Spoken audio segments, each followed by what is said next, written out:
చదవబడినటువంటి లేఖన భాగమును మరి ఒక పర్యాయం మనం జ్ఞాపకం చేసుకుంటే, ప్రియమైన వర్లరా, ఆదికాండ గ్రంథం 12వ అధ్యాయం 7వ వచనాన్ని మనం జ్ఞాపకం చేసుకుంటే, యెహోవా అబ్రామునకు ప్రత్యక్షమై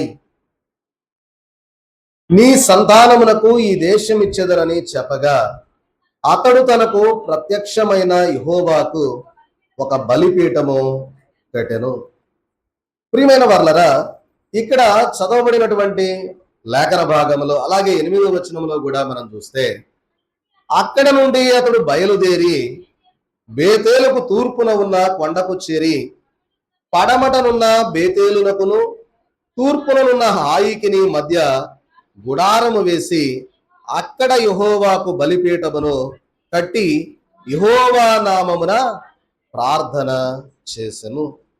చూడండి ప్రియమైన వారలారా, అబ్రహాము గారు తన యొక్క ప్రయాణములో ఏం చేశాడయ్యా అంటే బలిపీఠములను కట్టాడు. ఏం చేశాడు? బలిపీఠములను కట్టాడు. ప్రియమైన వారలారా, మనం జ్ఞాపకం చేసుకుంటే ఈ రోజు మన యొక్క అంశం ఏంటి అంటే, చూడండి, మన యొక్క అంశము నేటి దినము బలిపీఠమా భ్రమపీఠమా?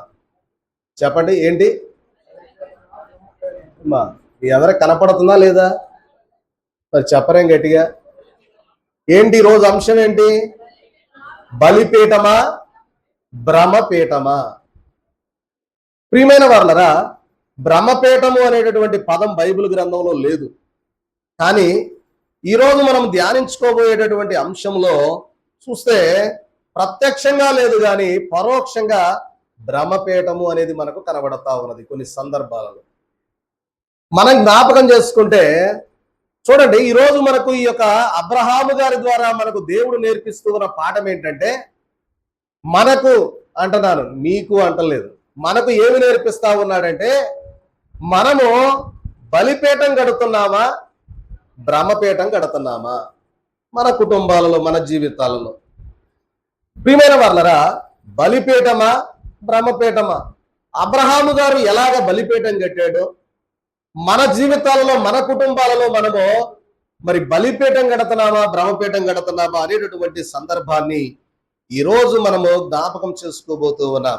చూడండి ప్రియమైన వారలారా, ఇక్కడ తెలియజేసినటువంటి మాట, అబ్రహాము గారు 12వ అధ్యాయం 7వ వచనములో చూడండి, అబ్రామునకు ప్రత్యక్షమైనటువంటి దేవుడు తెలియజేసిన మాట, నీ సంతానమునకు ఈ దేశం ఇచ్చెదనని చెప్పగా అతడు ఏం చేశాడు? తనకు ప్రత్యక్షమైన యెహోవాకు ఒక బలిపీఠాన్ని పెట్టాడు.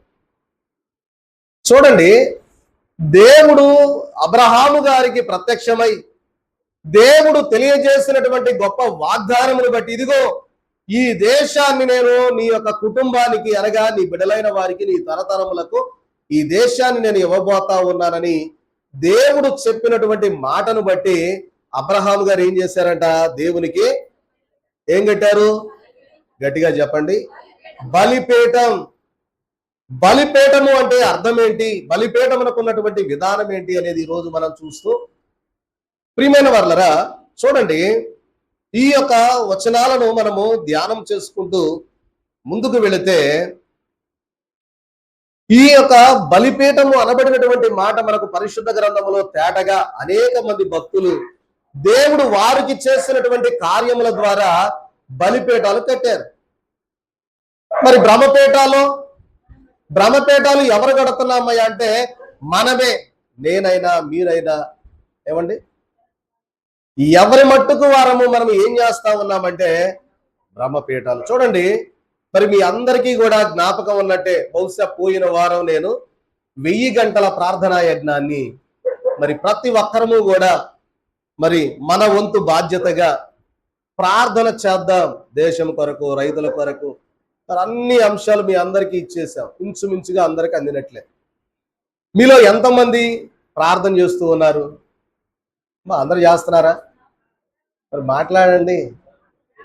మంచిది, దేవునికి మహిమ కలుగును గాక. ఆమేన్. ఎందుకు ఈరోజు ఈ యొక్క అంశాన్ని ఈరోజు మనము తెలుసుకోవాలని దేవుడు మనల్ని ప్రేరేపిస్తా ఉన్నాడంటే, మనం చేసేటటువంటి ప్రార్థన మనం కట్టేటటువంటి ఆ బలిపీఠం ఏదైతే ఉందో, బలిపీఠము ఆ ప్రార్థన దేవునికి అంగీకార యోగ్యంగా ఉంటుందా లేదా, అది కూడా ఆలోచన చేసుకోవాలి.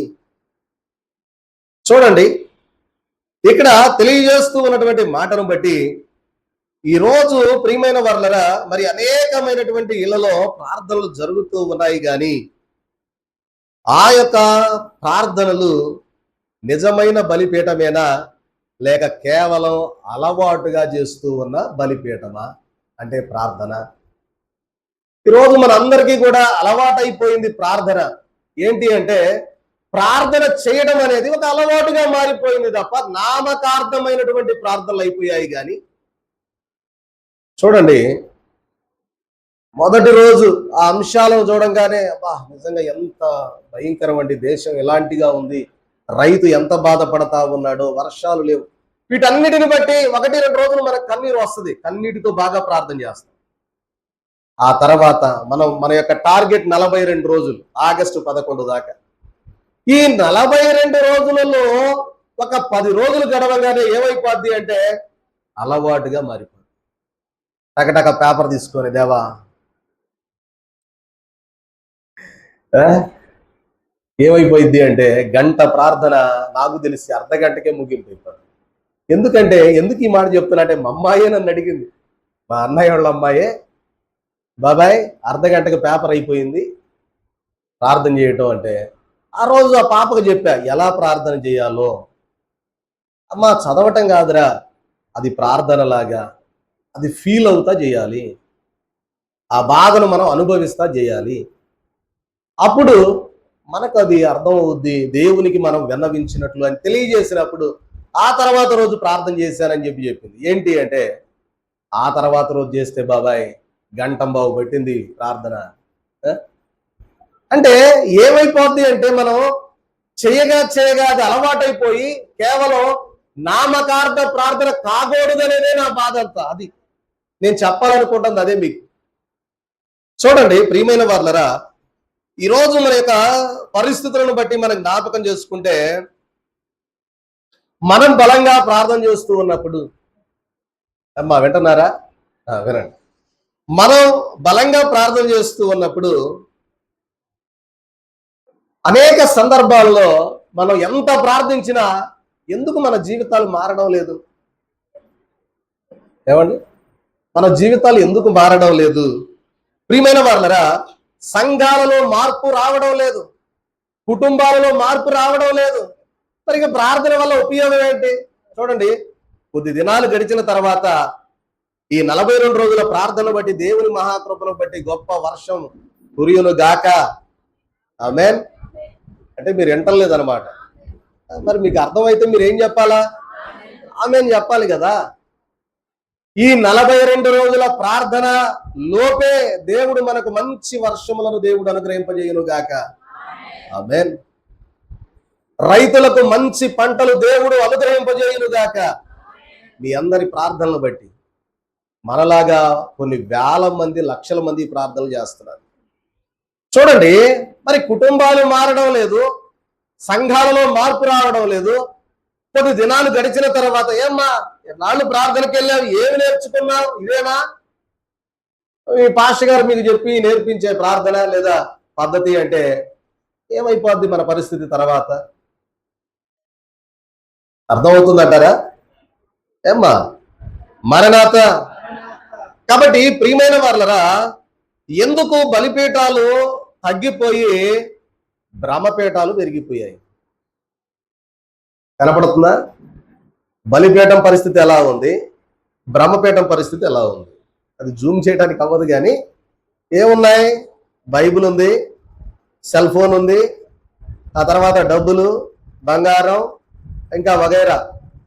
సమయం, ఏడుగోళ్ళ గారు రాలేదు కదా పాపం, ఆయన వచ్చిన కాడ నుంచి వాచ్ చేసి వస్తాడు, సమయం ఎప్పుడైపోతే వెళ్ళిపోదామని. కాబట్టి సమయం పెట్టుకొని మనం చేసే ప్రార్థన అది బలిపీఠమా, బ్రహ్మపీఠమా? ఏ పీఠం మనం కడుతున్నాం? చూడండి, ఈరోజు ప్రియమైన వారలారా, ఏంటి బలిపీఠం అంటే ఏంటి గారు? ముందు అసలు ఆ బలిపీఠం సంగతి ఏందో చెప్పండి. ఇప్పుడు మేము కూడా రాళ్ళు తీసుకొని కట్టమంటారా? అబ్రహాం గారి లాగా ఇంట్లో ప్రతి ఒక్కళ్ళు తలా ఒక బలిపీఠం రాళ్ళు పెట్టి కాదు. దేవునిని ఆరాధించడానికి అబ్రహాము గారు చేసిన పని ఏంటి అంటే ఆ కాలంలో యెహోవాకు అర్పించాల, ధూపము జరిగించాల. ఈ రోజు ధూపం అంటే ఏంటి అంటే ప్రార్థనే. కాబట్టి జ్ఞాపకం చేసుకోండి ప్రియమైన వారలారా, బలిపీఠం అంటే ఏంటి అంటే దేవునితో మనము కలిసే స్థలమే బలిపీఠం. చెప్పండి, దేవునితో మనము కలిసే స్థలమే ఏంటి? బలిపీఠం.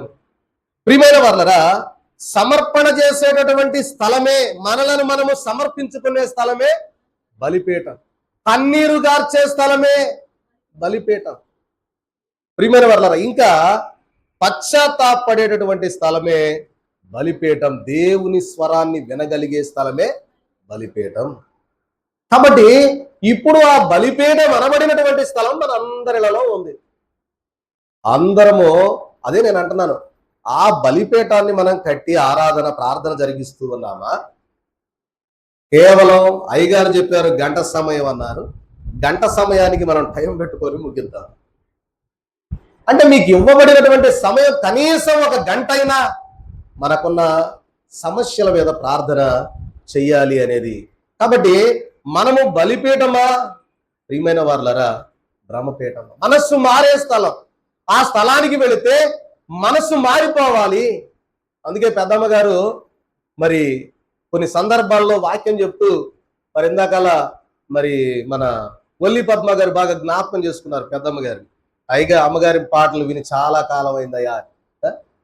అమ్మగారు తెలియజేసిన మాట ఏంటంటే, మీ ఇంట్లో ఎంతమందికి గది ఉంది అని అడుగుతారు అమ్మగారు.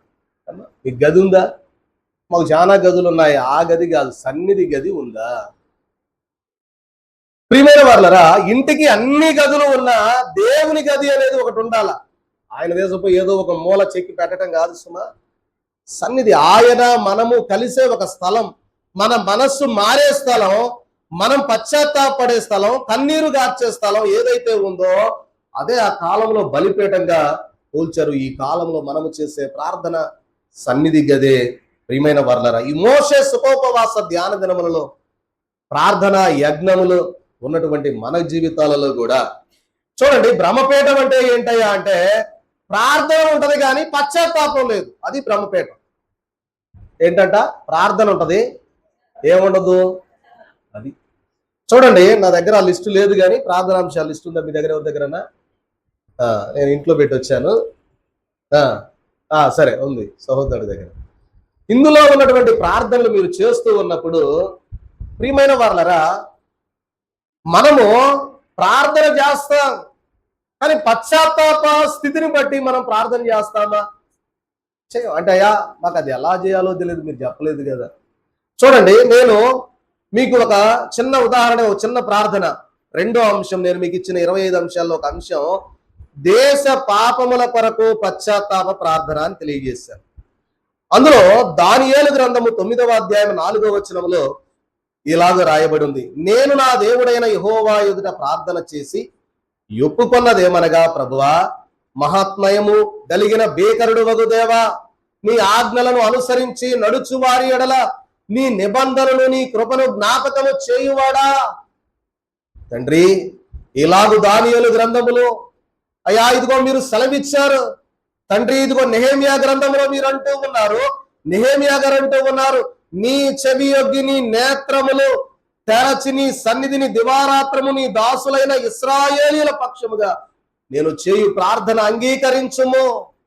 నీకు విరోధముగా పాపము చేసిన ఇశ్రాయేలీయుల కుమారుల దోషము నేను ఒప్పుకొనుచున్నాను.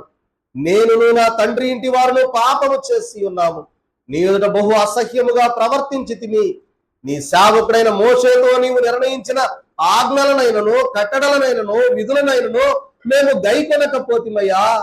దేవా, ఇదిగో ఆనాడు నెహెమ్యా భక్తుడి ద్వారా మీరు చేయించిన ఈ యొక్క ప్రార్థన ఆ పశ్చాత్తాపమైనటువంటి ప్రార్థన.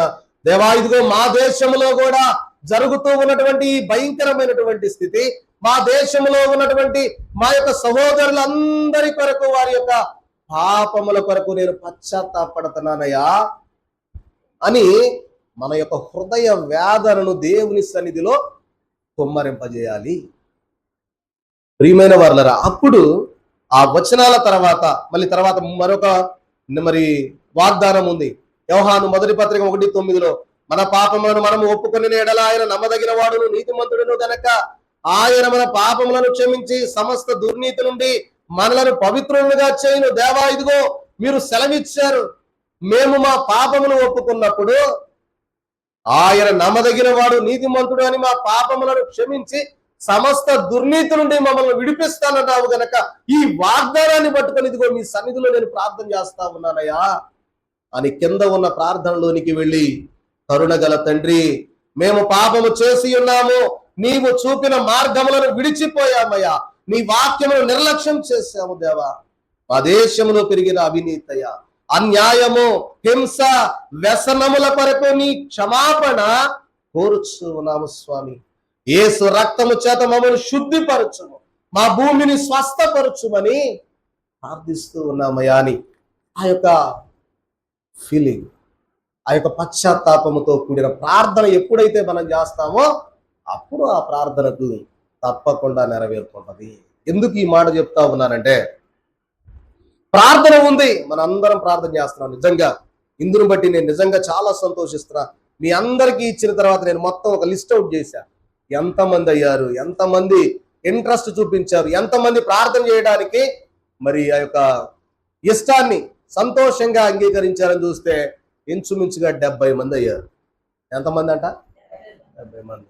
మన సంఘస్థులే కాక మరి అయ్యగారి సంఘంలో ఉన్నటువంటి వారు కూడా మేము కూడా చేస్తామయ్యా ఈ ప్రార్థన అని మరి చూస్తే, మరి ఈ పేపర్లు ఇంచుమించుగా నేను 100 పేపర్లు ప్రింట్ చేయించి అందరికి తలా ఒకటి ఇచ్చి ప్రార్థన చేయడానికి. ఎందుకు ఈ మాట చెప్తా ఉన్నానంటే, ప్రార్థన ఉంది కానీ ఏమి లేదు అంటే పశ్చాత్తాపం లేదు. ఆరాధన ఉంది కానీ సమర్పణ లేదు. ఈరోజు ఆరాధనలో మనం ఏకీభవించాం, కానీ సమర్పణ కలిగి ఉంటా ఉన్నామా? సమర్పణ ఉందా? దేవుని ఎడల సమర్పణ కలిగి జీవిస్తా ఉన్నామా? రాత్రి నేను ఒక అంశాన్ని తీసుకొని బోధించాను. దేవుని గట్టిగా పట్టుకోవడం. దేవుని గట్టిగా పట్టుకోవడం అనేటటువంటి విషయంలో మనం ఎంతవరకు గట్టిగా ఉంటా ఉన్నాం? కాబట్టి తెలియజేస్తూ ఉన్నమాట, ఆరాధన ఉంది కానీ సమర్పణ లేదు. పాటలు ఉన్నాయి కానీ అందులో పరిశుద్ధత కూడా లేదు. దైవజనులు మన తండ్రి గారు రాసినటువంటి పాటల్లో ఉన్న మాధుర్యం, భక్తులైనటువంటి వారు ఆంధ్ర క్రైస్తవ కీర్తనలో రాసినటువంటి కీర్తనలో ఉన్నటువంటి మాధుర్యాన్ని మనము తీసుకొని పాడినప్పుడు వాటిలో ఉన్నటువంటి పరిశుద్ధత మనలను ప్రభావవంతంగా చేసేదిగా ఉంటా ఉన్నది. మీ అందరికీ మరణాత వింటున్నారు, అర్థమవుతుందంటారా? నా బాధ అంతా మనందరం ప్రార్థన బహుగా చేయాలి అనేదే ప్రియమైన వారలరా అని నా మాటలు మీకు తెలియజేస్తున్నాం. చూడండి, ఇక్కడ మనం జ్ఞాపకం చేసుకుంటే అబ్రహాము గారు, ప్రియమైన వారలరా, మనం జ్ఞాపకం చేసుకుంటే ఆయన వెళ్ళినటువంటి ప్రతి ప్రాంతంలో కూడా అబ్రహాము గారు, ప్రియమైన వారలరా, బలిపీఠాలను కట్టినట్లుగా మనం చూడొచ్చు. చూడండి, ఇక్కడ అబ్రహాము గారు కట్టిన 4 బలిపీఠాలు మీకు సాదృశ్యంగా చూపిస్తూ ఉన్నాను. ఇంతకు అబ్రహాం గారు ఎవరండి? ఇందాక కాబట్టి అబ్రహాం ఇంతకు అబ్రహాం గారు ఎవరు? ఆయనకు ఒక పేరుంది. ఏంటది? విశ్వాసులకు తండ్రి, జనకుడు. కాబట్టి ఇప్పుడు మనందరికీ కూడా అబ్రహాం గారు ఎవరు? తండ్రి. కాబట్టి అబ్రహాము గారు కట్టినటువంటి బలిపీఠాలు ఇందాక మనం చదువుకున్న ఆదికాండ గ్రంథం 12వ అధ్యాయము 7వ వచనంలో మనం చూస్తే అక్కడ యెహోవా అబ్రామునకు ప్రత్యక్షమై, అంటే ఇంకా అక్కడ అప్పటికి పేరు మార్చబడల, అబ్రహాము గారి యొక్క పేరు అబ్రాముగానే ఉంది, పాత పేరు. యెహోవా అబ్రామునకు ప్రత్యక్షమై నీ సంతానమునకు ఈ దేశం ఇచ్చేదనని చెప్పగా అతడు తనకు ప్రత్యక్షమైన యెహోవాకు ఒక బలిపీఠం కట్టాడు. ఇప్పుడు నేను మిమ్మల్ని అడుగుతా ఉన్నా, దేవుడు మన జీవితాలలో చేసినటువంటి కార్యములను బట్టి మనమేమైనా దేవునికి బలిపీఠాలు కట్టామా? మన హృదయంలో, మన గృహంలో అయ్యా బలిపీఠం కట్టడం అంటే ఏంటి? ప్రార్థన చేయడమే. ప్రార్థనే ఒక బలిపీఠం. కాబట్టి బలిపీఠము, ప్రియమైన వారలరా, మనం దేవుడు అబ్రాము గారి ఎడల చేసినటువంటి కార్యమును బట్టి బలిపీఠాన్ని కట్టాడు. దేవుడు మన ఎడల చేసినటువంటి కార్యాలను బట్టి మనము దేవుని స్తుతిస్తూ ఆరాధిస్తూ మహిమపరచడానికి మనము కూడా ఏం చేయాలి అంటే మన హృదయంలో ఒక బలిపీఠమును కట్టాలా వద్దా? ఒకవేళ ఇప్పటికి కట్టకపోతే ఇప్పుడైనా కడదామంటారా? మంచిది. చూడండి ప్రియమైన వారలారా, ఈ యొక్క మనం జ్ఞాపకం చేసుకుంటే షెకెము అనబడినటువంటి ప్రాంతములో అబ్రహాము గారు కట్టినటువంటి మొట్టమొదటి బలిపీఠం. దేవుడు చెప్పాడు, ఈ యొక్క దేశాన్ని నీకు స్వాస్థ్యంగా ఇచ్చి వేస్తా అన్నాడు. ఎప్పుడు ఇచ్చాడు? అబ్రహాం గారు ఉన్నప్పుడే ఇచ్చాడా? మరి ఎందుకండి? చెప్పండి. నేను ఒక మాట అడుగుతాను. ఇప్పుడు మనం చేసే ప్రార్థన మన బిడ్డలకు ఉపయోగపడుద్ది. అయ్యా, మన బిడ్డలకు ఉపయోగపడితే ఏం ఉపయోగం? ముందు మనకు ఉపయోగపడాలిగా. ఏమ్మా, మనకు ఉపయోగపడాలా లేదా? మనకు ఉపయోగపడకుండా మన బిడ్డలకు ఉపయోగపడితే అంత పెద్ద మాకు అంత వచ్చేదే ఉంటుందయ్యా. అబ్రహాము గారికి వాగ్దానం చేసిన తర్వాత ఆ భూమి వాళ్ళకి ఇయ్యడానికి 400 ఏళ్ళు పట్టింది. ఎన్నాళ్ళు పట్టింది? మరి 400 సంవత్సరాలు దేవుడు ఇస్తానని వాగ్దానం చేసిన, అయినా సరే దేవుడు నమ్మదగిన వాడు. ఎలాంటి వాడట? నమ్మదగిన వాడు గనక వెంటనే దేవునికి బలిపీఠం కట్టి దేవునికి స్తుతి ఆయన జరిగించినట్లుగా మనం చూస్తున్నాం. రెండవదిగా చూస్తే ఆయన బేతేలులో ప్రార్థనా బలిపీఠం కట్టాడు. చూడండి 8వ వచనం అదే అధ్యాయంలో చూస్తే, అక్కడ నుండి అతడు బయలుదేరి బేతేలుకు తూర్పునున్న కొండకు చేరి పడమటనున్న బేతేలుకు తూర్పుననున్న హాయికిని మధ్య గుడారము వేసి అక్కడ ఒక బలిపీఠాన్ని కట్టాడు. ఎందుకు అక్కడ బలిపీఠాన్ని కట్టాడు అంటే, చూడండి ప్రియమైన వర్లరా, ఆయన అక్కడ ప్రాంతం నుండి బయలుదేరి యెహోవాకు బలిపీఠము కట్టి యెహోవా నామమున ప్రార్థన చేశాడు. యెహోవా నామమున ఆయన ప్రార్థన చేయడానికి ఎక్కడ బలిపీఠం కట్టబడింది అంటే బేతేలుకు సమీపంలో, హాయికిని సమీపంలో ప్రార్థన అనబడినటువంటి బలిపీఠం కట్టాడు. అంటే ఏంటి అంటే ఇది దేవుని యొక్క కార్యములకు ఒక సూచనగా కట్టేశాడు. దేవుడు నాకు వాగ్దానం చేశాడు, వాగ్దానం చేసిన వాడు నమ్మదగిన వాడు గనక ఆ సూచనకు గుర్తుగా ఆ బలిపీఠాన్ని కట్టేశాడు. ఈ రోజు మనము కూడా మన జీవితాలలో దేవుడు చేసేటటువంటి కార్యములను బట్టి ప్రియమైన వారలరా ఒక బలిపీఠమును మనము కట్టవలసిన వారమై ఉంటూ ఉన్నాం. అర్థమవుతుందటారా? మరణాత. అలాగే మూడవదిగా చూస్తే ఆదికాండ గ్రంథము 13వ అధ్యాయము 18వ వచనంలో మమ్రే గుడారము దగ్గర చదవండి. అప్పుడు అబ్రహాము అయ్యా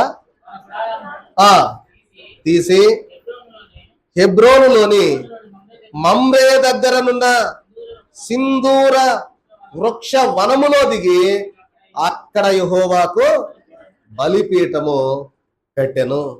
చూడండి ప్రియమైన వారలరా, అంటే హెబ్రోనులో ఆయన కట్టినటువంటి బలిపీఠం ఏంటి అంటే సమర్పణ అనబడినటువంటి బలిపీఠము కట్టినట్లుగా మనం చూస్తూ ఉన్నాం.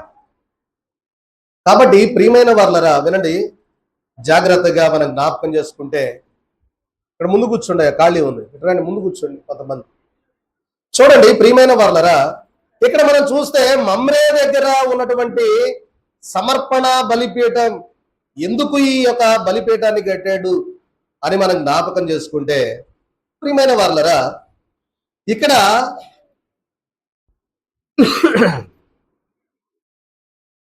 చూడండి ఈ యొక్క బలిపీఠమును మనం చూస్తే తెలియజేస్తూ ఉన్నటువంటి మాట, దేవుడు ఆయనకు సంతానమును అనుగ్రహింపజేస్తానన్నాడు. ఎంత సంతానము అంటే ఇసుక రేణువులంతా, ఆకాశ నక్షత్రములంత సంతానమును దేవుడు తెలియజేసి ఇస్తానన్నప్పుడు ప్రియమైన వారలరా ఆ యొక్క సమర్పణ బలిపీఠమును అక్కడ కట్టినట్లుగా మనం చూస్తున్నాం. నాలుగవదిగా చూస్తే ఆదికాండ గ్రంథము ప్రియమైన వారలరా 22వ అధ్యాయములో ఆయన మోరియా పర్వతము మీద తన యొక్క కుమారుడైనటువంటి ఇస్సాకును బలి ఇవ్వడానికి ఆయన కట్టినటువంటి బలిపీఠం. ఇవన్నీ ఎందుకు, బలిపీఠాల గురించి మనకు ఎందుకండి అంటే ఆ బలిపీఠమే ఈరోజు మీరందరూ చేస్తూ ఉన్నటువంటి ప్రార్థన మహాయజ్ఞమే ఏంటి అంటే ఒక పెద్ద బలిపీఠం. ఆ బలిపీఠం మీద మీరందరూ చేసే ప్రతి ప్రార్థనను కూడా వేస్తూ ఉన్నటువంటి గొలుసు ప్రార్థన, ప్రతి గంట ఒకళ్ళు రోజు చేస్తూ ఉన్న ఈ యొక్క 42 రోజుల ధ్యానములలో ప్రతి గంట ధూపము వేస్తూ ఉన్నప్పుడు ఆ ధూపము దేవుని సన్నిధికి వెళ్ళాలా. కాబట్టి ప్రియమైన వారలారా, ఈ యొక్క బలిపీఠము ద్వారా వేయబడుతూ ఉన్నటువంటి ఆ హోమం ఏదైతే ఉందో, ప్రార్థన ద్వారా జరిగించబడుతూ ఉన్న ఆ యొక్క ధూపం ఏదైతే ఉందో, అది దేవుని సన్నిధి చేరేదాకా మన యొక్క ఏం చేయాలా, ఆ యజ్ఞాన్ని ఆపకూడదు. కాబట్టి చూడండి, మన యొక్క జీవితాలలో ఇలాగ ఉండకూడదని నేను చెప్తా ఉన్నా. మీరు చేస్తున్నారని అంటలేదు సుమా, ఇలా ఉండకూడదు మనము అని కొన్ని మాటలు నేను మీతో చెప్పాలని ఆశపడుతూ ఉన్నా. ఎలా ఉండకూడదు అంటే, సమయము లేని ప్రార్థన. ఇవన్నీ బ్రహ్మపేటాలు, మనలను భ్రమపరిచేవి. పశ్చాత్తాపం లేనివి, కన్నీరు లేనివి, ఇవన్నీ భ్రమపేటాలు. ఏంటి అంటే సమయము లేని ప్రార్థన. ప్రియమైన వర్లరా, రెండవదిగా చూస్తే పెదవుల ప్రార్థన, కేవలం పెదవుల మటుకు మాత్రమే. చూడండి, మత్తయి సువార్త 6వ అధ్యాయం 5వ వచనంలో ప్రభు తెలియజేస్తూ ఉన్న మాట ఏంటి అంటే, కొండ మీద ప్రసంగంలో అంటారు, మీరు ప్రార్థన చేయునప్పుడు వేషధారుల వలె ఉండవద్దు, మనుషులకు కనబడవలెనని సమాజ మందిరములలోను వీధుల మూలలోను నిలిచి ప్రార్థన చేయుట వారికి ఇష్టము, వారు తమ ఫలము పొంది ఉన్నారని నిశ్చయముగా మీద చెప్పారు. అంటే మీరు ఎలా ఉండదు, రహస్యముగా ఈ దేవునికి ప్రార్థన చేయి. 1 గంట ప్రార్థన, ఎవరు చూడాల్సిన పని లేదు. ఏకాంతముగా ప్రార్థన చేయి. ఏకాంత స్థలము కోరుమో దేవుని ప్రార్థింప, ఏకాంత స్థలము చేరుమో. ఏకాంత స్థలము చేరి మోకాళ్ళ మీద నుండి లోకాశాలను మదికి రాకుండా చూచుకొనుము. ఏకాంత స్థలము కోరుము దేవుని ప్రార్థింప, ఏకాంత స్థలము చేరుము. కాబట్టి ప్రజలు చూడాలని చేసే ప్రార్థన వేషధారణ ప్రార్థన. నీ గదిలోకి వెళ్ళు, నీ కుదిరిన స్థలంలో ఎక్కడ నీకు అవకాశం ఉంటే అక్కడ 1 గంట మోకరించి ప్రార్థించడం అనేది మనము చేయవలసిన వారమై ఉన్నాం. ప్రియమైన వారలారా, ఇలాగ మనం చేయకూడదని తెలియజేస్తున్నారు. 4వదిగా మార్పు లేని ప్రార్థన. ఏ ప్రార్థన అంట? ఎంత ప్రార్థన చేసినా మార్పు సంభవించినటువంటిది. చూడండి, యాకోబు గారు రాసిన పత్రిక 1వ అధ్యాయం 22వ వచనంలో మనం చూస్తే, అక్కడ భక్తుడైనటువంటి యాకోబు గారు తెలియజేస్తూ ఉన్న మాట 1వ అధ్యాయం 22 నుండి 24 వచనాల్లో చూస్తే, మీరు వినువారు మాత్రమే ఉండి మిమ్మును మీరు మోసపుచ్చుకొనకుండా వాక్య ప్రకారము ప్రవర్తించువారై ఉండండి. ఎవడైనను వాక్యమును వినువాడయుండి దాని ప్రకారము ప్రవర్తింపని వాడైతే వాడు అద్దమును తన సహజ ముఖమును చూచుకుని మనుష్యుని పోలియుండును అని సెలవిస్తూ ఉన్నాడు. వాడు తన్ను చూచుకొని అవతలికి పోయి తాను ఎట్టివాడో వెంటనే మరచిపోవును కదా. కాబట్టి యాకోబు పత్రికలో తెలియజేస్తూ ఉన్న మాట ఏమంటా ఉన్నారు అంటే, మీరు విను మాత్రమే అయి ఉంటే సరిపోదు, దాన్ని ఏం చేయాలి? విని దాన్ని వాక్య ప్రకారంగా ఏం చేయాలంట? ప్రవర్తించాలి. కాబట్టి ఈరోజు మనం అబ్రహాము గారిని మనం ఆదర్శంగా తీసుకుంటే, అబ్రహాము గారు ఎలాగా ఆ యొక్క బలిపీఠాలు కట్టి ప్రార్థనలు జరిగించాడో అలాగే మనము కూడా ప్రియమైన వారలారా చేయవలసిన వారమై ఉంటాం. చూడండి, అబ్రహాము గారిని దేవుడు ఎందుకు అంతగా దీవించాడు? అబ్రహాము గారి యొక్క ప్రార్థనకు ఎందుకు అంత శక్తి కలిగింది? ఏంటి అంత శక్తి ఏంటంటారు? అయ్యా, మీరు అబ్రహాము గారికి ఏదో శక్తి ఉందంటున్నారు. ఏం శక్తి? అబ్రహాము గారు ప్రార్థన చేస్తే జరిగినటువంటి సందర్భాలు ఇప్పుడు నేను మీకు తెలియజేస్తాను. 2 సందర్భాలను ఊరక మీకు ఉదాహరణగా కొన్ని సందర్భాలని నేను మీకు జ్ఞాపకం చేస్తా. ఎందుకు అంత శక్తి అంటే, అతడు బలిపీఠం కట్టాడు, దేవుని మాట విన్నాడు. అర్థమవుతుందన్నమాట. అబ్రహాం గారు ఎందుకు అంత శక్తి పొందుకున్నాడంటే, 1 బలిపీఠం కట్టాడు, 2వది దేవుని మాట విన్నాడు. చూడండి, సమూయేలు మొదటి గ్రంథంలో కూడా 15వ అధ్యాయం 22వ వచనంలో ఒక మాట మనకు కనబడుద్ది. ఏమని చూడండి, అందుకు సమూయేలు తాను సెలవిచ్చిన ఆజ్ఞను ఒకడు గైకొనుట వలన యెహోవా సంతోషించున్నట్లు. సమూయేలు మొదటి గ్రంథం 15:22.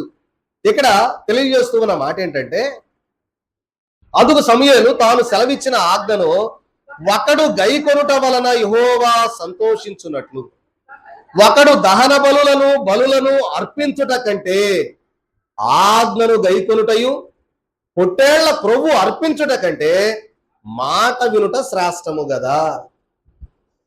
ఇక్కడ ఏమంటా ఉన్నారంటే,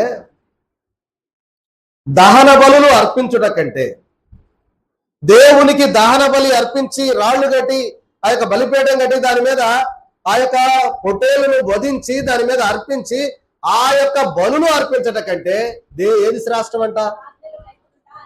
దేవుని యొక్క ఆజ్ఞను గైకొనడం, అంటే ఆయన మాట వినడం. తర్వాత అంటూ ఉన్నాడు, పొట్టేళ్ల ప్రభు అర్పించుట కంటే ఏమిటి శ్రేష్టం? ఆయన మాట వినటమే శ్రేష్టం. కాబట్టి దేవుడు తెలియజేస్తూ ఉన్న మాట ఏంటంటే, నా మాట వినకుండా మీరు కేవలం ఆచారాలు చేస్తా ఉన్నారు, ఏం ఉపయోగం? అది బలు అర్పించమన్నారు కాబట్టి బలు అర్పిస్తావా, నీ మాట మాత్రం వినమంటే నాకేం ఉపయోగం అని దేవుడు మనల్ని అడిగితే మనం ఏం సమాధానం చెప్తాం? కాబట్టి ప్రియమైన వారలారా, అందుకే అంటూ ఉన్నారు, అబ్రహాము గారు విధేయుడయ్యాడు, ఇతరుల కొరకు ఏడ్చాడు. అబ్రహాం గారు తనకు సంతానం లేదని ఏడవలా, అడిగాడు, అయ్యా సంతానం ఇస్తానన్నా, ఏమిస్తావు? ఎలియాజరే చివరకు నా కుమారుడు అయిపోతాడు, నాకున్న ఆస్తి నా పని వాళ్ళంతా ఎలియాజరే, వాళ్ళకే అయిపోతారు, కానీ నాకేం ఉపయోగం ఉందయ్యా అంటే, అబ్రహామా నిన్ను దీవించినంతగా దేవుని దీవెను చూడు, ఇదిగో ఆకాశ నక్షత్రాలు లెక్క పెడతావా, ఇసుక లెక్క పెడతావా, అలా ఉంటారు నీ సంతానం అన్నాడు. కాబట్టి ఎందుకు ఆ మాట అన్నారంటే, అబ్రహాము గారిని దేవుడు పిలవగానే వెంటనే మూటమ్ములే చదువుకొని సమస్త చదువుకొని వచ్చేసాడు. అందుకే ఆ మాట అంటున్నాడు, ఏమని అంటే, బలులు అర్పించుట కంటే ఏంటంట, దేవుని ఆజ్ఞ గైకొనడం, ఆయన మాట వింటమే శ్రేష్టం. ఆయన మాట వినకుండా నువ్వు ఏం చేసినా ఆయనకు నచ్చదు. చూడండి, మనకు కూడా మన బిడ్డల్లో కూడా మీరు గమనిస్తే, వాడు ఏదన్నా చేయని మన మాట వినకపోతే మాత్రం ఊరుకో, అవునా కాదా? మీరు మాట్లాడట్లా అంటే మీ పిల్లలు మీ మాట వినకపోయినా పర్లేదు, అంతేనా? అంతేనా? మౌనం అర్ధాంగీకారం. సరేలే పానీయండి, చేసేదేముంది, అవునంటారా? వాడు ఏదైనా చేసినా పర్వాలేదు, కానీ మాటలు లేదనుకోండి, ఎరా ఇందాక అలా చెప్పాగా ఎందుకు చేయలేదు నువ్వు అని చెప్పి వాడిని కోపపడం. నీ కొడుకు నీ మాట వినకపోతేనే నీకు అంత కోపం ఉంటే, సృష్టికర్త అయిన దేవుడు నేను సృష్టించి నీకు అన్ని ఇస్తే ఆయన మాట వినకపోతే మరి ఆయన కోపం ఉండదా? కాబట్టి ప్రియమైన వారలారా, దేవుడు అబ్రహాము గారు చూడండి, అబ్రహాము గారు విధేయుడయ్యాడు, ఇతరుల కొరకు ఏడ్చాడు, తన కుమారుని దేవునికి అప్పగించడానికి ఏమాత్రం వెనకాడకుండా ఆ 4వ ఇమేజ్ లో ఉన్నట్లుగా ఆయన తన కుమారుని అర్పించడానికి కూడా వెనుకాడలేదు. గనకనే అతని ప్రార్థనకు దేవుడు స్పందించాడు. ఇప్పుడు దేవునికి ఇవ్వడానికి మనము వెనుకాడకూడదు. మరి డబ్బు విషయం గురించి చెప్పట్లేదు సుమా, డబ్బులు ఇవ్వడానికి వెనకాడబాకండి అని చెప్పట్లా. ఆయనకి ఇవ్వాల్సిన సమయం, ఆయన చేయాల్సిన ప్రార్థన, వీటి విషయంలో మనం వెనకాడకూడదు. డబ్బుల గురించి కాదు. నీ డబ్బులు ఆయన ఏం చేసుకుంటాడు? మేడల మిద్దలు కట్టుకుంటాడా? కట్టుకోడు కదా. కాబట్టి ప్రియమైన వారలారా, చూడండి, నేను 2 అంశాలు మీకు జ్ఞాపకం చేస్తాను. ఒకటి, అబ్రహాము గారు చేసినటువంటి విజ్ఞాపన ప్రార్థన, లోతు గారి కొరకు ప్రార్థన చేశారు. సొదొమ గొమొర్రా పట్టణాలు ఇందాకలే మీకు చదివించాను, ఒకవేళ సమయం ఉంటుందో లేదో అని. ప్రియమైన వారలారా, చూస్తే అబ్రహాము గారు ప్రియమైన వారలారా చేసినటువంటి ఆ యొక్క మనవి, ఇక్కడ సొదొమ గొమొర్రా పట్టణాలని నాశనము చేయడానికి దేవుడు వెళుతూ ఉన్నాడు. ఎందుకు అంటే, అక్కడ పాపము విస్తరించి ఉన్నప్పుడు అబ్రహాము గారు దేవునిని సమీపించి అడుగుతూ ఉన్నమాట, 50 మంది నీతిమంతులుంటే. చూడండి, నేను ఒక మాట చెప్తాను, మీకు ఒక మాట అడుగుతాను. ఉదాహరణకు అనుకుందాం, మన దేశం కాకుండా వేరే దేశం మాట్లాడుకుందాం, ఎందుకంటే తలకాయ నొప్పి ఉండదు మనం. ఇప్పుడు అమెరికా దేశం ఉంది అనుకుందాం, భయంకరమైనటువంటి పాపభూయిష్టమైన స్థితిలో ఉందనుకుందాం. ప్రియమైన వాళ్ళరా, అసలు భయంకరంగా తయారై మనకు న్యూస్లో పదే పదే కనపడతా ఉంది. ఇప్పుడు మనము ఆ దేశము పైనటువంటి దేవుడు కనికరించి, ప్రియమైన వాళ్ళరా, ఆ కనికరం చూపకుండా ఒకవేళ ఏదైనా అగ్ని గంధకాలు కురిపించాలనుకున్నాడు అనుకోండి, మనం ఏమనుకుంటాం? అయ్యా ఎంత పాపం చేశారో పానీ ప్రభువా, అందరితో సగం దరిద్రం వదిలిద్దయ్యా, ఇక అలా మా దేశానికి వ్యాపించకుండా ఉంటుంది పానీ అంతవరకు అనుకుంటాము. కానీ ఏమలే పానీ అయ్యా, ఏమలే తప్పైపోయిందిలయ్యా అని చెప్పి అనుకుంటావా? ఈ విషయంలో మీరు బాగా చెప్పారు. చూడండి, ఇక్కడ అబ్రహాము గారు మనం జ్ఞాపకం చేసుకుంటే, సొదొమ గొమొర్రా పట్టణాల యొక్క పాపము భయంకరమైందని దేవుడు వచ్చి అక్కడ అబ్రహాము గారి దగ్గర విందు అందుకున్న తర్వాత, నేను చేయబోయే కార్యము అబ్రహాములకు దాచదన నా స్నేహితునికని దేవుడు అబ్రహాం గారితో చెప్పాడు. మేము వెళ్తున్నాం సొదొమ గొమొర్రా పట్టణాలు నాశనం చేయడానికే, అది పాపం విస్తారంగా ఉందని చెప్పినప్పుడు వెంటనే ఆయనకు వెలిగింది, లోతు అక్కడ ఉన్నాడు, ఇంకా బేరం మొదలు పెట్టాడు. ఇప్పుడు అబ్రహాం గారు కూడా అనాలా, పానీలే ప్రభువా, వాడు అసలు నా దగ్గర లేకుండా పోయాడు లోతు, వాడి కాపర్లకి నా కాపర్లకి గొడవ అయ్యింది కాబట్టి వాడు నా దగ్గర లేకుండా వెళ్ళిపోయాడు, అక్కడ పచ్చగా ఉంది, బాగా గొర్రెలు మేపుకోవచ్చు, అక్కడికి పోయాడు కాబట్టి ఇదిగో ఏసేసి కాముగా నేను కూడా మేలకొండే ఉంటా అనలా. ఏమన్నాడు? ఆ దేవుణ్ణి సమీపించి, అయ్యా నీతిమంతులతో, అక్కడ చదవండి, అసలు వాక్యం చాలా బాగా మాట్లాడతాడు. ఏమంటాడంటే, అబ్రహాము 23వ వచనం, అప్పుడు అబ్రహాము సమీపించి ఇట్లా అన్నాడు. ఏమన్నాడు అంటే, దుష్టులతో కూడా నీతిమంతులను నాశనము చేయుదువా. సొదొమ గొమొర్రా పట్టణాల్లో దుష్టులు ఉన్నారయ్యా కాదంటలా, కానీ నీతిమంతులు కూడా ఉన్నారయ్యా. అవునా, సరే నాశనం చేయాలి. ఎంతమంది ఉంటే నాశనం చేయవు? 50 మంది ఉంటే నాశనం చేయవుగా, సరే నాశనం చేయను అన్నాడు. ఇట్లా బేరం ఆడుకుంటా మెల్లమెల్లగా అక్కడ మోకరించాడు, అటు మోకరించి ఇటు మోకరించి మొత్తానికి చివరికి 10కి దగ్గొట్టేశాడు బేరం. ఏమ్మా బేరం ఆడాడా దేవుడితో? 10 మందిగాన ఉంటే ఆ పట్టణాన్ని నాశనము చెయ్యవు కదా అని అడిగాడు. ప్రియమైన వాళ్ళరా, అంతటితో దేవుడు, ప్రియమైన వాళ్ళరా, అబ్రహాము గారు మాటలాడుట చాలించగానే దేవుడు వెళ్ళిపోయాడు. ఎందుకు అంటే కనీసం ఆ పట్టణంలో పట్టుమని 10 మంది కూడా లేరు. అందుకే అందులో ఉన్న నీతిమంతులైనటువంటి ఆ లోతు భార్య కుమార్తెలను తీసుకొని బయటికి వచ్చాడు, పట్టణాన్ని ఆగం చేసి నాశనం చేసి. చూడండి ప్రియమైన వాళ్ళరా, అబ్రహాము గారు అడిగినటువంటి ఆ మాట, కనీసం 10 మంది ఉన్నా రక్షిస్తావుగా అన్నాడు.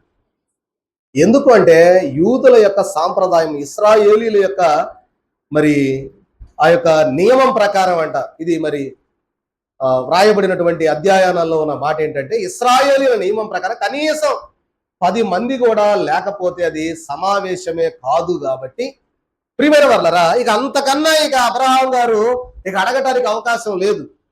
కాబట్టి ఇంక అడగలేకపోయాడు, అంతటితో ప్రభు వెళ్ళిపోయారు. నా మాటలు అర్థమవుతున్నాయా? మరణాత ఏమో అర్థం అవుతున్నాయి అంటున్నారు, మరి అర్థం అవుతుందో లేదో మీకే తెలియాలి. కాబట్టి చూడండి ప్రియమైన వాళ్ళరా, ఇది దేవుని యొక్క కనికరంపై అతని యొక్క విశ్వాసాన్ని మనకి ఇక్కడ చూపిస్తున్నాడు. ప్రతిసారి దేవుణ్ణి అడుగుతా ఉన్నాడు, అయ్యా నాశనం చేయమాక. సరే నాశనం చెయ్యనులే అని దేవుడు పదే పదే ఆ యొక్క సందర్భాలు జ్ఞాపకం చేసిన తర్వాత ప్రభు వెళ్ళిపోయాడు.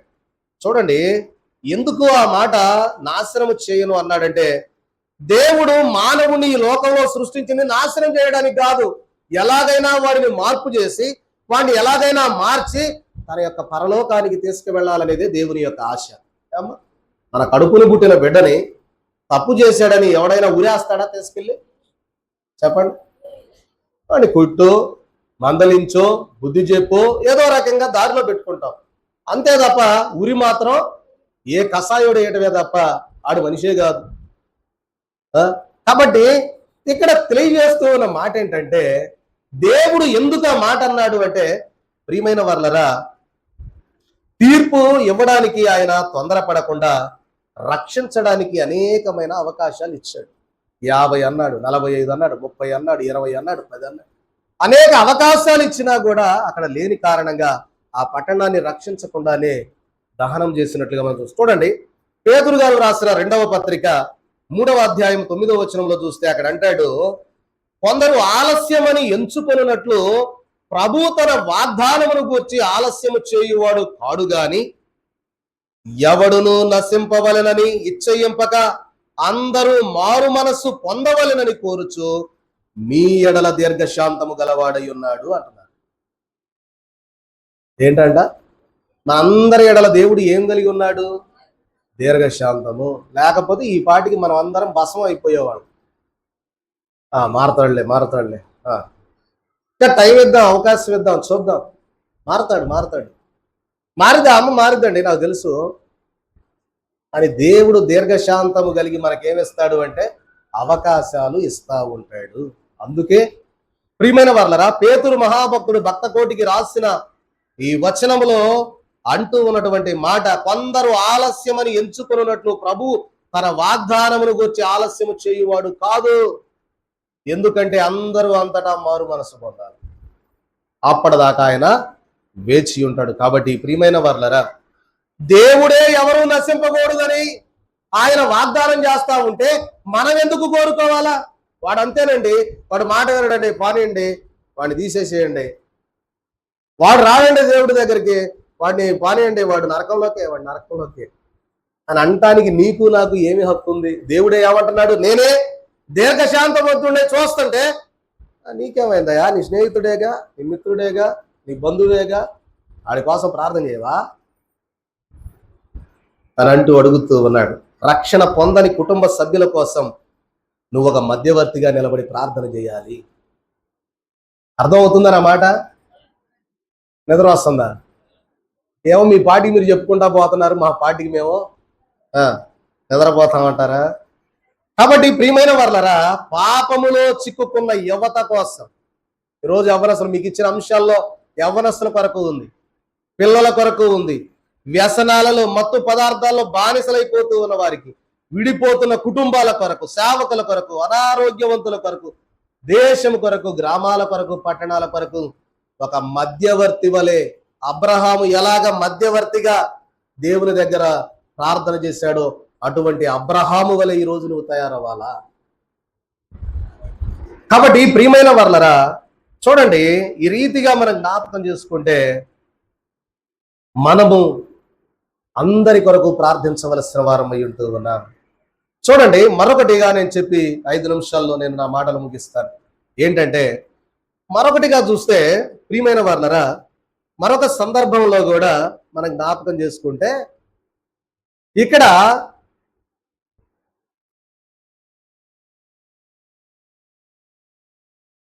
అబీమెలెకు రాజును గూర్చి ఆదికాండ గ్రంథం 20వ అధ్యాయంలో మనం చూస్తే అక్కడ అబ్రహాము గారు ఎవరి కొరకు ప్రార్థన చేశారయ్యా అంటే, ప్రియమైన వర్లరా, అబీమెలెకు రాజు కొరకు ప్రార్థన చేశారు.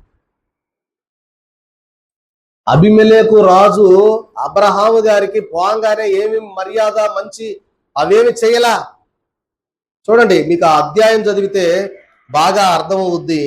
ప్రియమైన వర్లరా, ఆదికాండ గ్రంథము 20వ అధ్యాయంలో మనం చూస్తే అక్కడ నుండి అబ్రహాము దక్షిణ దేశమునకు తరలిపోయి కాదేశుకు, షూరుకు మధ్యప్రదేశం నుంచి గెరారులో కొన్నాళ్ళు ఉన్నాడు. అప్పుడు అబ్రహాము తన భార్య అయిన శారాను గూర్చి ఈమె నా చెల్లెలని చెప్పెను గనక గెరారు రాజు అయిన అబీమెలెకు శారాను పిలిపించి తన ఎంట తెచ్చుకున్నాడు. చూసారా, ఈయన దేశం పోయాడు అబ్రహాం గారు. అక్కడ మరి ఆమె చక్కనిది, అందమైనది శారమ్మ గారు. ఎప్పుడు 80-90 ఏళ్ల వయసులోనే అబీమెలెకు రాజును ఆకర్షించింది ఆమె అందం, శారమ్మ గారి అందం. అమ్మా, నువ్వు నా భార్య అని చెప్తే నన్ను చంపేస్తారు, నీ దశకెళ్ళిపోతారు కనుక నేను నా చెల్లెలని చెప్తారని చెప్పి అబ్రహాం గారు చెప్పారు. అయితే నా మాట ఏంటంటే, ఇప్పుడు ఎప్పుడైతే శారమ్మ గారిని తీసుకొని వెళ్ళారో, అబీమెలెకు రాజు దగ్గర ఉంచారో, అక్కడ ఉంచారో, ఆ గృహంలో ఉంచుతున్నారో, అప్పుడు అబీమెలెకు రాజు కుటుంబం మొత్తం అనారోగ్యం పాలైపోయారు. సంతానం లేదు, ఏమీ లేదు, ఇంటిల్లపాది రోగాలతో పడిపోయారు, ఎక్కడోడు అక్కడే. అప్పుడు రాజుకి దేవుడు దర్శనంలో కనపడి, నువ్వు చేసిన పని ఏంటో తెలుసా? అబ్రహాము భార్యను తెచ్చిపెట్టుకున్నావు. ఎవరు అబ్రహాము? నా స్నేహితుడు. కాబట్టి ప్రియమైన వారలరా, చూడండి, ఇప్పుడు అబ్రహాము గారు అబీమెలెకు రాజు కొరకు ప్రార్థన చేయాలి. అంత చేసిన వాడికి ఎవడైనా ప్రార్థన చేస్తాడా? మనం అనుకుందాం అమ్మా. శత్రువు కొరకు ప్రార్థన చేస్తాడా? నా భార్యను తెచ్చిపోయాడండి వాడి కొరకు నేను ప్రార్థన చేయాలా? అవ్వదు అది. కానీ అబ్రహాం గారు చేశాడు. రాజు పిలిపిస్తాడు, ఊరి నాయన నీకు మరణాత అనలేదులే, మరణాత అనలా, నీకు వందనాలయ్యా, నువ్వు కనీసం ఒక మాట చెప్పలేదు నా భార్య అని. నువ్వు నీ భార్యను తీసుకొని నా కొరకు కేవలం ప్రార్థన చేయి చాలు, దేవుడికి మొరపెట్టు, మీరు మొత్తం తీసుకొని వెళ్ళిపోండి అన్నాడు. కాబట్టి అప్పుడు అబ్రహాము గారు చేసిన ప్రార్థన దేవుడు విని అబీమెలెకు రాజును స్వస్థపరిచి, మూయబడినటువంటి ఆ యొక్క అబీమెలెకు రాజు యొక్క ఆ యొక్క గృహములో ఉన్నటువంటి గర్భాలు తెరచి సంతానమును అనుగ్రహింపజేశాడు దేవుడు. లోతు కొరకు ప్రార్థన చేశాడంటే తమ్ముడు తన యొక్క బాబాయ్ కొడుకు కోసం చేశాడు ప్రార్థన. మరి ఏడో అదంటే రక్త సంబంధం అనుకుందాం, మరి ఇక్కడ ఎందుకు చేశాడు? శత్రువు కొరకైనా నువ్వేం చేయాలా? ప్రార్థన చేయాలి. కాబట్టి నా మాటలు ముగిస్తున్నాను. మరి ఇంకా చాలా పాఠం ఉన్నది, కానీ మీకు చెప్పాలనుకున్నది ప్రియమైన వారలరా, దీనిని బట్టి నేను మీకు ఒక సందర్భాన్ని జ్ఞాపకం చేయాలనుకుంటున్నా. ఏంటి అంటే, ఒక గ్రామంలో ఇద్దరు రైతులు ఎప్పుడు పొలాల దగ్గర పోట్లాడుకునేవారు. ఒక ఉదాహరణ మీకు అర్థం కావడం కోసం, ఒక గ్రామంలో ఇద్దరు రైతులు ఎప్పుడు శత్రువులుగా ఉండేవాడు. పొలాల దగ్గర గొడవ, గట్ల దగ్గర పొలాల దగ్గర గొడవ. అయితే జరిగిన సందర్భం ఏంటంటే, అందులో ఒక వ్యక్తి ఒక రోజు తీవ్ర అనారోగ్యానికి గురయ్యాడు. మనమేమనుకుంటాం, వాడికి తగిన శాస్తి జరిగింది, లేకపోతే నాతో గొడవ ఆడతాడు వాడేమయ్యాడు, రోగాన పడ్డాడు అని మనం అనుకుంటాం. కానీ ఈ కథలో ఏంటంటే, మరో రైతు ఏం చేస్తున్నాడంటే, ప్రతిరోజు ఎవరి కొరకు? తగాదాడే వాడి కొరకు రోజు ఏం చేస్తున్నాడంట, రహస్యంగా. ఆ సంగతి రోగాన పడ్డ వ్యక్తికి తెలియదు, ప్రార్థన చేస్తున్నాడు. కొన్ని రోజుల తర్వాత ఆ రోగంతో ఉన్న వ్యక్తి బాగుపడ్డాడు. ప్రియమైన వారలరా, బాగుపడిన తర్వాత వాళ్ళిద్దరూ కలుసుకున్నారు. అయితే ఎవరో చెప్పగా తెలిసిన మాట ఏంటంటే, అరే మీ ఇద్దరు అడుగు, నువ్వు రోజు గొడవడేవాడి పొలం దగ్గర, నువ్వు మూలన పడ్డ కాళ్ళ నుంచి ప్రతిరోజు వాడు రహస్యంగా నీ కోసం ప్రార్థన చేశాడు అని చెప్పినప్పుడు, ప్రియమైన వారలారా, నిజం తెలిసినప్పుడు ఎలా ఉంటుందండి? కళ్ళమ్మటి నీళ్లు. అరే నిజంగా నేను నిన్ను ఎన్నిసార్లు తిట్టాను, ఎన్నిసార్లు మనం కొట్టుకోబోయాము, నా కోసం నువ్వు, నా ఆరోగ్యం కోసం నువ్వు ప్రార్థన చేసావా? ఇక ఎప్పుడైనా సరే మన జీవితాల్లో మళ్ళీ గుర్తున్నంత వరకు మన మధ్య ఏ గొడవ ఉండకూడదు, మన ఇద్దరం బాగా కలిసి ఉండాలా.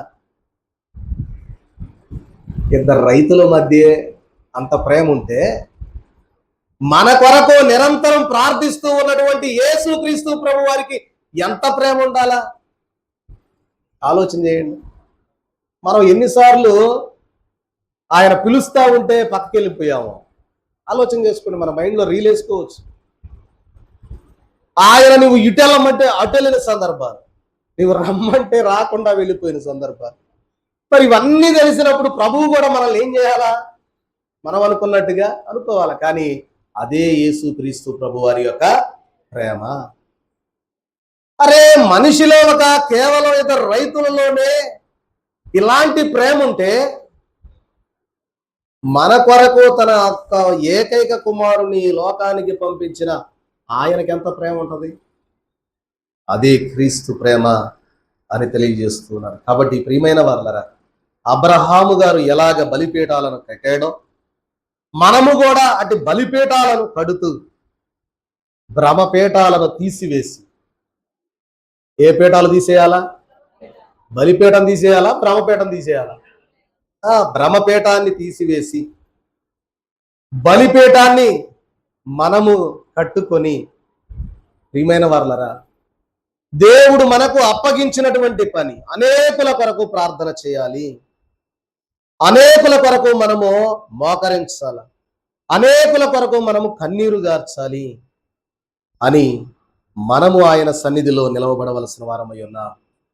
ఆ ఫ్యాన్స్ ఇచ్చాను ఇంకా రెండు. కాబట్టి ప్రియమైన వారలారా, మనం జ్ఞాపకం చేసుకుంటే ఇక్కడ అంటున్నాడు యాకోబు గారి పత్రిక చివరి వాక్యంగా 5:16 అంటాడు, మీ పాపములను ఒకనితో ఒకడు ఒప్పుకొనుడి, మీరు స్వస్థత పొందినట్లు ఒకని కొరకు ఒకడు ప్రార్థన చేయండి, నీతి మంతుని విజ్ఞాపన మన పూర్వకమైనదై బహుబలము గలదై ఉండును అన్నాడు. కాబట్టి మనందరం చేసే ప్రార్థనలు మన దేశాన్ని, రైతులను, యవ్వనస్తులను, అందరి కొరకు మనం చేసే ప్రార్థనల ద్వారా దేవుడు, ప్రియమైన వారలరా, మనను దీవించేవారు ఉన్నారు. కాబట్టి మీ శత్రువులను ప్రేమించండి, మిమ్మల్ని హింసించు వారి కొరకు ప్రార్థించండి అని, ప్రియమైన వారలరా, మత్తయి సువార్త 5వ అధ్యాయం కొండ మీద ప్రసంగంలో ప్రభు 44వ వచనంలో మాట్లాడిన మాట, మిమ్మల్ని హింసించు వారి కొరకు మీరు ప్రార్థన చెయ్యండి అని తెలియజేస్తూ ఉన్నారు గనక. కాబట్టి ప్రియమైన వారలరా, రోమీయులకు రాసిన పత్రిక 12:21 అంటాడు, కీడు వలన జయింపబడక మేలు చేత కీడును జయించుము. ఎఫెసీ పత్రిక 4:32 అంటాడు, ఒకని ఎడల ఒకడు దయ కలిగి కరుణా హృదయులై క్రీస్తునందు దేవుడు మిమ్మును క్షమించిన ప్రకారం మీరును ఒకరినొకరు క్షమించండి. కాబట్టి మనందరం కూడా అట్టి బలిపీఠము ద్వారా కట్టి మనలను మనము సరిచేసుకుంటూ ఆయన మహిమ రాకడకు సిద్ధపడుతూ, ప్రియమైన వారలరా, మనము కూడా అబ్రహాము గారి వలె, ప్రియమైన వారలరా, మన యొక్క కుటుంబాలు, మన రక్త సంబంధికుల కొరకు, మన తోబుట్టువుల కొరకు, స్నేహితుల కొరకు, బంధువుల కొరకు, వారి రక్షణ కొరకు ప్రార్థన చేస్తూ, శత్రువులైనటువంటి అబీమెలెకు రాజును ఎలాగ వారి కొరకు ప్రార్థన చేశాడు అబ్రహాము గారు, అలాగే ఈ రోజు ఒక అబ్రహాము వలె నీవు కూడా అనేకుల కొరకు, శత్రువుల కొరకు కూడా ప్రార్థించి అబ్రహాము గారు పొందుకున్న స్వాస్థ్యం, దీవెన, ఆశీర్వాదము మనము కూడా పొందుకునేటటువంటి ధన్యత, దీవెన చేరి వచ్చిన మన ఎల్లరికూ ప్రభు అనుగ్రహింపజేయును గాక. ఆమేన్. మహోన్నతుడును సర్వోన్నతుడు ఉన్న దేవ, ఈ కొద్ది మాటలు తండ్రి నాయన బిడ్డల హృదయాల్లో ఫలింపజేసి మమ్ము దీవించి ఆశీర్వదించి మెండారులుగా వర్ధల చేయమని, సమస్త విషయంలో తోడుగా ఉండి నడిపించను, సదాకాలము నేను మీతో కూడా ఉన్నాను అని వాగ్దానము చేసిన యేసుక్రీస్తు వారి నామములో అడిగి వేడుకొనుచున్నాం మా పరమ తండ్రి. ఆమేన్. అందరికీ మరణాత.